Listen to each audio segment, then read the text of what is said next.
हाल के सालों में कई बड़े राज्यों में बीजेपी के हाथ से सत्ता गई है। आज हम आपको बताएंगे कि बीजेपी ने इन 2 सालों यानी 2017 से 2019 के बीच कितने राज्यों में सरकार बनाने में नाकाम रही। साथ ही ये भी बताएंगे कि भारत के कितने राज्यों में इस समय बीजेपी और एनडीए की सरकार है। मौजूदा दौर में भारत में कुल 28 राज्य हैं। इन 28 राज्यों में से 16 राज्यों में भाजपा ने अपनी सरकार कायम कर रखी है। सबसे पहले बात करते हैं उत्तरी भारत की, जहाँ उत्तर प्रदेश, उत्तराखंड, बिहार, हिमाचल प्रदेश समेत हरियाणा में बीजेपी की सरकार कायम है। आइए सिलसिलेवार तरीके से जानते हैं इन सब राज्यों के बारे में। सबसे पहले भारत की आबादी के लिहाज से सबसे बड़े राज्य उत्तर प्रदेश के बारे में। उत्तर प्रदेश में फरवरी मार्च 2017 के विधानसभा चुनावों में बीजेपी ने अपने सहयोगी दलों के साथ मिलकर ऐतिहासिक प्रदर्शन किया और 403 सदस्यों वाली विधानसभा में से 325 सीटें जीती। इसके बाद फायर ब्रांड हिंदू नेता योगी आदित्यनाथ को मुख्यमंत्री की गद्दी मिली। उत्तर प्रदेश की राजनीति में बहुजन समाज पार्टी यानी बीएसपी, भारतीय जनता पार्टी यानी भाजपा, कांग्रेस समेत कम्युनिस्ट पार्टी ऑफ इंडिया प्रमुख रही हैं। अब आपको बताते हैं उत्तर प्रदेश के पड़ोसी राज्य बिहार के बारे में, जिसमें महागठबंधन टूटने के बाद नीतीश कुमार की जेडीयू और भारतीय जनता पार्टी फिर एक बार सत्ता में साझेदार बन गए। सरकार में बीजेपी जूनियर पार्टनर के तौर पर शामिल हुई और उसके नेता सुशील कुमार मोदी उप मुख्यमंत्री बने। बिहार में 2 सदनों वाली विधानमंडल है, जिसकी विधान परिषद में 75 सीट और विधानसभा में 243 सीटें हैं। वहीं बिहार संसद की राज्यसभा में 16 सीट और लोकसभा में 40 सीटों की नुमाइंदगी कर रहा है। उधर उत्तर प्रदेश से सटे राज्य उत्तराखंड में भी बीजेपी का झंडा लहर रहा है। उत्तराखंड विधानसभा में 71 सीटें हैं। 2017 के विधानसभा चुनावों में बीजेपी ने शानदार प्रदर्शन करते हुए 5 साल बाद सत्ता में वापसी की। यहाँ त्रिवेंद्र रावत राज्य सरकार का नेतृत्व कर रहे हैं। उत्तराखंड भारतीय संसद की राज्यसभा में 3 सीट तो लोकसभा में 5 सीटों की नुमाइंदगी कर रहा है। अब आपको बताते हैं हिमाचल प्रदेश के बारे में, जिसकी सीमाएं उत्तराखंड, हरियाणा, पंजाब, जम्मू कश्मीर से भी लगती हैं। यहाँ नवंबर 2017 में हुए विधानसभा चुनावों में जीत दर्ज कर भारतीय जनता पार्टी ने सत्ता में वापसी की। हालांकि पार्टी की ओर से मुख्यमंत्री पद के उम्मीदवार प्रेम कुमार धूमल चुनाव हार गए। हिमाचल प्रदेश की मौजूदा विधानसभा शिमला में स्थित है। हिमाचल में भाजपा और कांग्रेस अहम पार्टी रही हैं।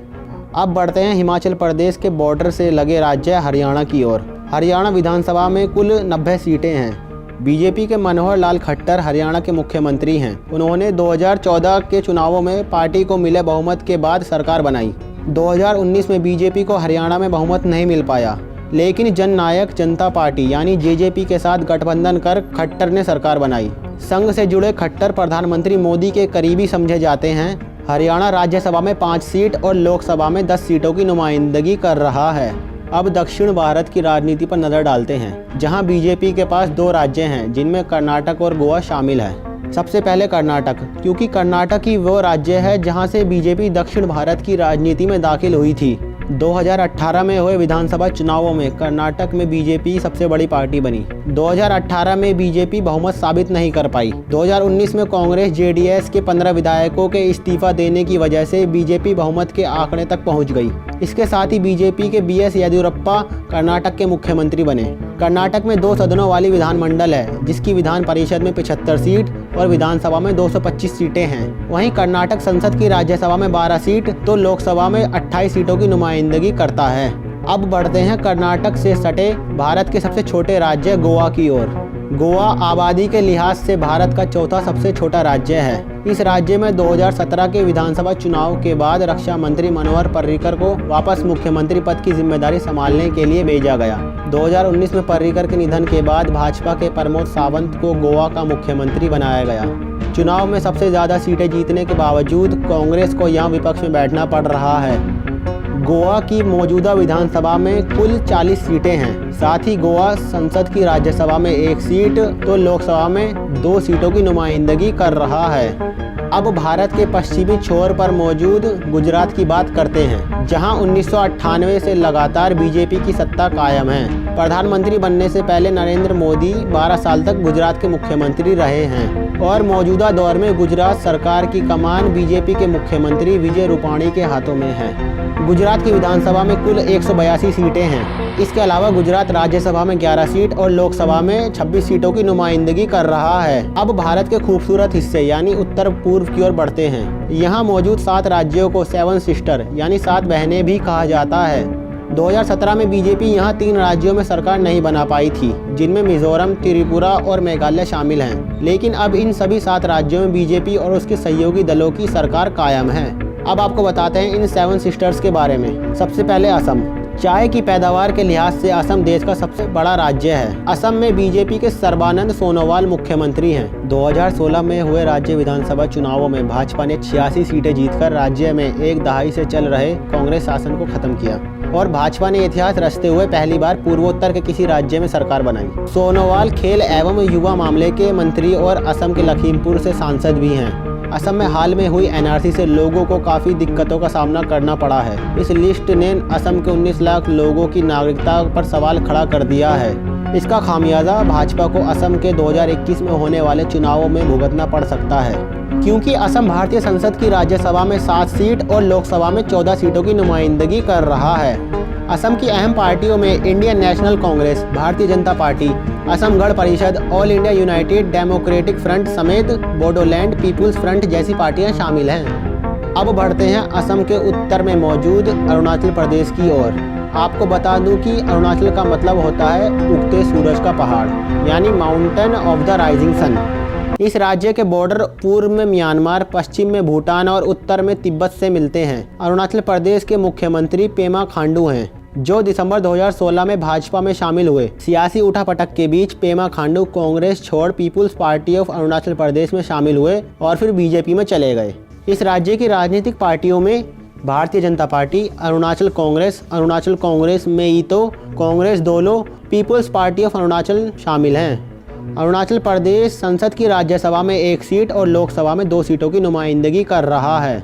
अब चलते हैं असम, अरुणाचल प्रदेश और मणिपुर के बॉर्डर से सटे राज्य नागालैंड की तरफ, जिसकी सीमा पूर्व में म्यांमार से भी लगती है। नागालैंड में फरवरी 2018 में हुए विधानसभा चुनावों में नेशनल डेमोक्रेटिक अलायंस यानी एनडीए की कामयाबी के बाद नेशनलिस्ट डेमोक्रेटिक प्रोग्रेसिव पार्टी यानी एनडीपीपी के नेता नेफ्यू रियो ने मुख्यमंत्री पद संभाला। इससे पहले भी वह 2 बार मुख्यमंत्री रह चुके हैं, जिनमें पहली बार 2003 से 2008 और दूसरी बार 2008 से 2014 तक उन्होंने मुख्यमंत्री पद संभाला। राज्य में 1 सदनीय विधानसभा है, जिसमें कुल 60 सीटें हैं। नागालैंड संसद की राज्यसभा तथा लोकसभा में 1-1 सीट की नुमाइंदगी कर रहा है। अब आपको बताते हैं बांग्लादेश से सटे राज्य त्रिपुरा के बारे में, जिसके पूर्व में असम और मिजोरम मौजूद हैं। इस राज्य की विधानसभा में 60 सीटें हैं। 2018 में बीजेपी गठबंधन ने त्रिपुरा में लेफ्ट यानी वामपंथी का 25 साल पुराना किला ढाते हुए 43 सीटें हासिल की। वहीं communist party of India Marxist ने 16 सीटें जीती। 20 साल तक मुख्यमंत्री रहने के बाद मणिक सरकार की सत्ता से विदाई हुई और बिप्लब कुमार देव ने राज्य की कमान संभाली।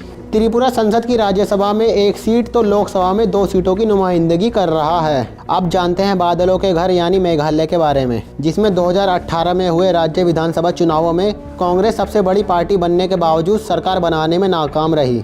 नेशनल पीपुल्स पार्टी यानी एनपीपी के नेता कॉनराड संगमा ने बीजेपी और अन्य दलों के साथ मिलकर सरकार का गठन किया। कॉनराड संगमा पूर्व लोकसभा अध्यक्ष पीए संगमा के बेटे हैं। मेघालय की विधानसभा में मौजूदा दौर में 60 सदस्य हैं। यह राज्य संसद की लोकसभा में 2 सीटों की नुमाइंदगी करता है, जिनमें एक शिलोंग से तो दूसरा तुरा निर्वाचन क्षेत्र से संसद चुना जाता है। मेघालय की राज्यसभा में 1 सीट है, इसलिए यहाँ एक प्रतिनिधि राज्यसभा में भी जाता है। इधर मिजोरम में 40 विधानसभा सीट हैं। मिजोरम में कांग्रेस की CL रुआला यहाँ की मौजूदा सांसद हैं। यहाँ की राजनीति में मिजो नेशनल फ्रंट की अहम भूमिका रही है, जिसके संस्थापक लाल डेंगा थे। मिजोरम में मिजो नेशनल फ्रंट की सरकार है और जोरमथांगा मुख्यमंत्री हैं। बीजेपी की वहाँ 1 सीट है, लेकिन वो भी जोरमथांगा सरकार का समर्थन करती है।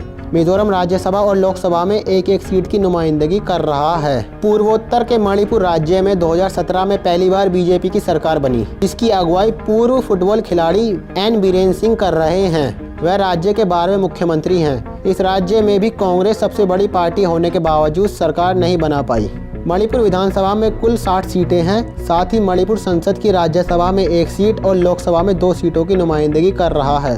आखिर में अंगूठे के आकार जैसे राज्य सिक्किम के बारे में बताते हैं, जो भारत के पूर्वोत्तर भाग में मौजूद एक पहाड़ी राज्य है। यह राज्य पश्चिम में नेपाल, चीनी तिब्बत से लेकर भूटान की सीमाओं से लगा हुआ है।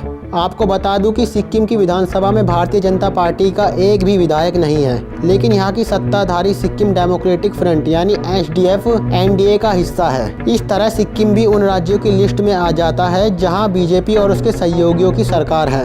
इसके अलावा सिक्किम डेमोक्रेटिक फ्रंट ने इकलौती लोकसभा सीट भी अपने पास बरकरार रखी है। सिक्किम राज्य में कुल 32 विधानसभा सीटें हैं, जिनमें से एक सीट बौद्ध समुदाय के लिए आरक्षित है। सिक्किम का उच्च न्यायालय देश का सबसे छोटा उच्च न्यायालय है।